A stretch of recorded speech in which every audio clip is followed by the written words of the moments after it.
चलिए तो आज जानेंगे हम लोग सीमांचल स्टेट या यूटी। अभी खबरों में था फरवरी मंथ के। तो ये जो हमारा हो गया, ये हमारा हो गया बिहार, फिर ये हो गया हमारा नॉर्थ ईस्ट, और ये हो गया हमारा यहाँ पे वेस्ट बंगाल, ठीक।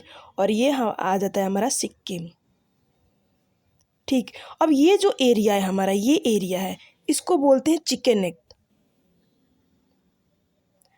नेक या सिलीगुड़ी कॉरिडोर, ठीक। और ये जो रीजन है, मतलब बिहार के कुछ डिस्ट्रिक्ट को और वेस्ट बंगाल के कुछ डिस्ट्रिक्ट को मिला करके सीमांचल रीजन बनाया जा रहा है, बनाने की तैयारी हो रही है, ठीक है। तो ये हो गया हमारा सीमांचल, ठीक। तो अब देखते हैं हम लोग क्या क्या रीज़न हो सकते हैं ये सीमांचल यूटी से स्टेट बनाने के। तो पहले तो स्ट्रेटेजिक लोकेशन है इसका। ये जो चिकन नेक है हमारा बहुत पतला है, बहुत मतलब कि ज़्यादा किलोमीटर का ये नहीं है, इसकी विड्थ ज़्यादा नहीं है। तो ये बहुत, अगर इसको कोई कंट्रोल कर ले चिकन नेक को, तो ये पूरा नॉर्थ ईस्ट को वो कंट्रोल कर लेगा, ठीक। तो हम लोग पहले ये देखते हैं स्ट्रेटेजिक क्या है इसका, स्ट्रेटेजिक रीजन, ठीक है। तो ये स्ट्रेटेजिक लोकेशन की वजह से है। इधर हमारा सिक्किम है, तो ये जो हमारा चाइना है, ठीक। तो कुछ टाइम पहले अरुणाचल प्रदेश पे, ये अरुणाचल प्रदेश को भी बोल रहा था कि ये मेरा है, अरुणाचल प्रदेश को। तो इसीलिए किया जा रहा है कि मान लीजिए कि ये यहाँ पे अगर हम लोग कंट्रोल रखेंगे, अगर यूटी बनेगा ये, तो सेंट्रल गवर्नमेंट के ये हाथ में रहेगा। तो अगर सेंट्रल गवर्नमेंट के हाथ में रहेगा तो कुछ भी इधर का कोई कंट्रोल नहीं कर सकता। सारे रूल्स रेगुलेशन यहाँ पे कौन बनाएगा, तो हमारे सेंट्रल गवर्नमेंट बनाएंगे। अब दिक्कत ये है यहाँ पे कि मान ली बिहार का जो ईस्टर्न साइड है, वहाँ पे लिटरेसी रेट भी नीचे है, मतलब कि कम है। जो एवरेज रेट है, लिटरेसी रेट है बिहार का, उससे भी कम है। और यहाँ पे जो मेजॉरिटी है, मेजॉरिटी पॉपुलेशन हमारा है यहाँ पे मुस्लिम का ज़्यादा है, ठीक। तो मेजॉरिटी पॉपुलेशन मुस्लिम का ज़्यादा होने की वजह से यहाँ पे दिक्कत ये है, मुस्लिम से दिक्कत नहीं है, मुस्लिम से ये दिक्कत नहीं है कि ये लोग हट जाएंगे। इसलिए दिक्कत है कि अगर किसी भी स्टेट में लिटरेसी रेट कम है, ठीक, वहाँ पे तो कोई अदर कंट्री, फॉरेन की कोई भी कंट्री यहाँ पे फंडिंग करके इसको यहाँ पे जंग वंग करा सकती है, या फिर मान लीजिए कुछ भी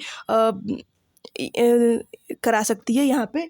तो ये इस लोकेशन की वजह से है, तो फंडिंग ना हो पाए। तो गवर्नमेंट ये सोच रहा है कि अगर फंडिंग होगा तो यहाँ पे जो जो कम पढ़ा लिखा होगा वो इसमें जल्दी आ जाएगा, जल्दी इन लोगों के बातों में आ जाएगा। तो इन लोगों को क्या किया जा रहा है कि फंडिंग दे करके ये कर दिया जाएगा, मतलब कि इन लोगों को वो देश से खिलाफ कर दिया जाएगा। इसलिए यहाँ पे थोड़ा दिक्कत है कि इधर चाइना हो गया हमारा, और इधर बांग्लादेश में भी अभी इनस्टेबिलिटी चल रही थी चाइना की वजह से ही, जो चाइना कर रहा है सबके साथ। तो इस वजह से ही देखा जा रहा है कि चाइना ये कुछ कर ना पाए हमारे कंट्री के साथ, इसलिए यहाँ पे ये सब चीज़ें हो रही हैं। अब देखिए आगे होता है क्या, सीमांचल बनता है कि नहीं बनता है, बट अभी तो खबरों में आ रही है, इसलिए इसको डिस्कस कर रही हूँ मैं।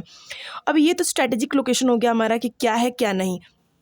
अब ये आता है पॉलिटिकल रीजन। मान लीजिए पॉलिटिकल रीजन क्या हो जाता है इसका। तो पॉलिटिकल रीजन ये हो सकता है कि जो हमारा ये वेस्ट बंगाल की जो पार्टी है टीएमसी, जिससे ममता बनर्जी, टीएमसी जो ममता